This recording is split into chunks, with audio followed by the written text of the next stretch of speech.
Hello my strong friends, and welcome to today's video. Today I want to talk a little bit about push-ups and specifically wrist pain, or I look like I'm naked, I'm sorry. I'm not, okay? Today's video is sponsored by Squarespace, so thank you so much Squarespace for making this one possible. If any of you are watching this and are personal trainers and you're finding yourself needing a website to manage a lot of your business online, definitely stay tuned for the last part of the video where I give you an intro into my Squarespace site and how I use it for my business. I want to talk about wrist pain because ever since we've been doing more at-home workouts and programming things like our push-up challenge and push-up programs, and a lot of people are still stuck at home with nothing else to do but push-ups, I've been getting a lot of questions on people who are having trouble with wrist pain in push-ups, and I wanted to take some time to first research some of that on my own and figure out common solutions that you guys can implement if you're experiencing some wrist pain. So it's a common thing that a lot of people see in yoga where they have wrist pain doing any kind of like downward dog movement and they just can't get past the wrist pain, so they stop doing yoga. And that is something that I want to talk about because a push-up is a basic fundamental movement that a lot of us, even though some of us are still training in the gym, push-up is something that you should be able to comfortably do. Wrist pain in the push-up may lead to wrist pain elsewhere in other movements, so I just want to address it now so that we can talk about it. So you may have noticed that my hand is painted. These are dry erase markers, so who knows how long they're gonna last. But basically I wanted to create this diagram to show you guys something that may be helpful, and this is to show where you're pressing in your hand. So do you see all the green? All of the green, and then there's green dots and then green lines. So the green is where you want to think about pressing when you're in your push-up position. The main hot spot here is the knuckle of your index finger. So think about these hot spots. So your thumb and your index finger as places to kind of focus where to put the pressure and where to think about pressing back into the ground. So all of this green is where you want to think about, mainly focus on the knuckle, the bottom knuckle of the index finger. What you want to avoid doing, and this is probably what might be causing some of your wrist pain, we'll talk about more solutions than just this, but let's discuss form first.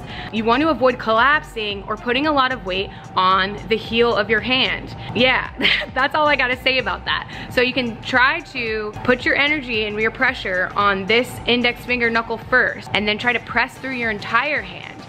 In the middle portion of your hand, try to think of this as like a suction, kind of like the middle portion of your palm is kind of like, if this is a suction cup, the middle portion of your palm might be raising a little bit. Visually think about that. Always pressing into the index finger knuckle, and then this part should never leave the ground. So stay attached to the ground, avoid collapsing here, and think about this area as like a suction cup. All right, next I'm gonna give you guys a few ideas on things that you can do to make whatever push-ups you are doing a little bit more comfortable. So the first is to grab a pair of dumbbells. These are 5-pound dumbbells. They may not be big enough. I'm gonna show you why. So you just need to make sure they're an appropriate size to lift you up off the ground. Another piece of equipment that you can use are parallel bars. You can make them at home with PVC pipes. So yeah, there's a couple different ways you can do this, but basically what we're doing is instead of being in wrist flexion on the ground, we're going to be in a neutral, have a neutral wrist position. So the dumbbells here, we're just gonna grab them and complete our push-ups like this.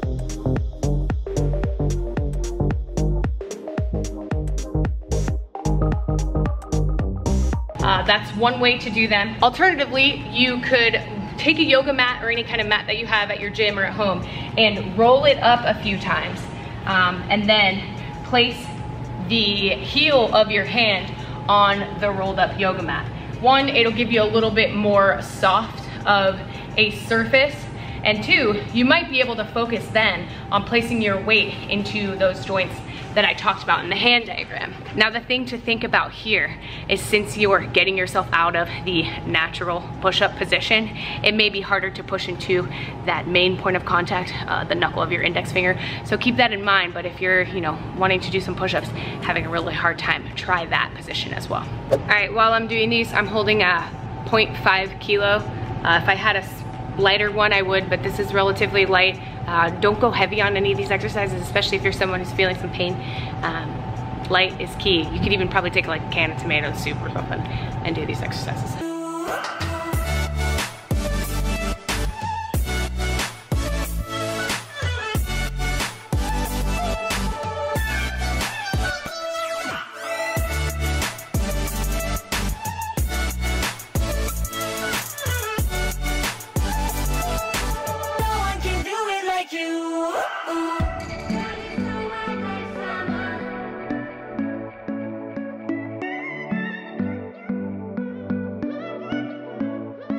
All right, next we have an exercise that you guys probably have seen before. A lot of people do this for forearm strength. I'm pretty impressed with my engineering skills for creating this.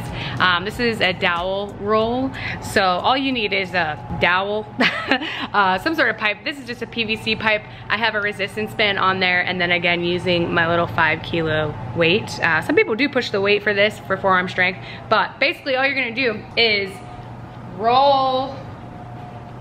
Pretty self-explanatory exercise.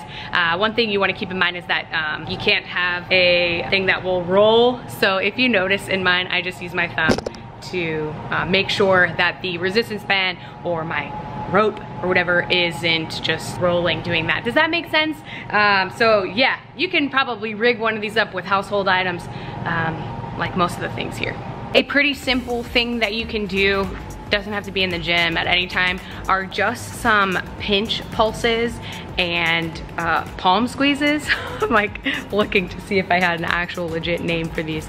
So I'd suggest doing about 50 reps. Pretty simple exercise, but something to just warm you up, especially if you're realizing that your wrists are stiff. Maybe your wrist mobility is not really good as it could be. Think about doing pinches and then fist opens, just to kind of wake up your fingers. Another common thing that yogis will do are finger taps. I used to do this in basketball a lot, just to kind of work out my fingers. Those aren't necessarily the things that I talk about on my channel, not necessarily things that people are worried about PRing or anything, but small things like this, if you're having a problem with wrist mobility, may be helpful. And lastly, here are a couple of exercises that I learned from gymnast coaches and people suggesting things for handstand strength. So in the handstand, you'll need even more wrist mobility. So hopefully this is helpful for those of you who are lacking some of that wrist mobility that you need to comfortably be able to do a push-up.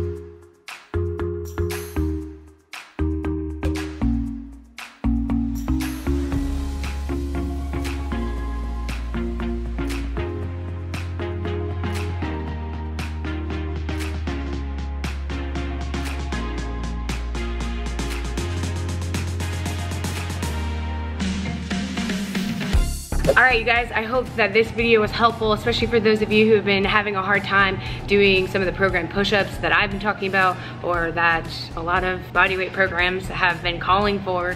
I know it has to suck if you're one, frustrated that you're not able to go to the gym, and then not able to go to the gym, so then everyone else is recommending push-ups, and maybe push-ups are painful for you. So hopefully this video does help. Again, if you are coming off of an injury, or you know, just had surgery and looking for wrist strength, this probably isn't the place for you. But this is just a general video to help those of you who have just been not feeling comfortable in your push-up position. Hopefully this helps. Let me know if it does. I'll see you guys in the next video. Oh, and if you like it, please do give the video a like and subscribe to my channel. Bye! Thanks again to Squarespace for sponsoring today's video. If you guys have never checked out one of my websites, megsquats.com, I've been powering it through Squarespace for the past couple of years. Squarespace just makes it easy to have a really professional looking website. Squarespace will automatically import all of the things that I post on Instagram so that you can kind of view a real-time Instagram feed, and that's always uploaded on my website. Love the way it looks. I feel like it's just such a professional design. Also, if you're someone that's a personal trainer and needing an online website, Squarespace is a great place to try and see if you want to host your website through Squarespace. For example, for trainers, you can use some of their tools for online scheduling. Your clients can go online and choose a time to schedule you for a personal training session, whether that be online or in person. So I realize now a lot of people's businesses have changed a bit to accommodate for not being able to see each other in person. So maybe Squarespace is one step in taking your business online. If you guys want to try out Squarespace to see if it works for you and your business, all you need to do is head to squarespace.com, and there you can get started with a free trial. Whenever you're ready to actually launch your website, you can go to squarespace.com/megsquats, and that will apply a 10% discount to your Squarespace membership. So like I said, I've been using it for years and I love it. Super easy to navigate, and yeah, check out my link and make sure you save.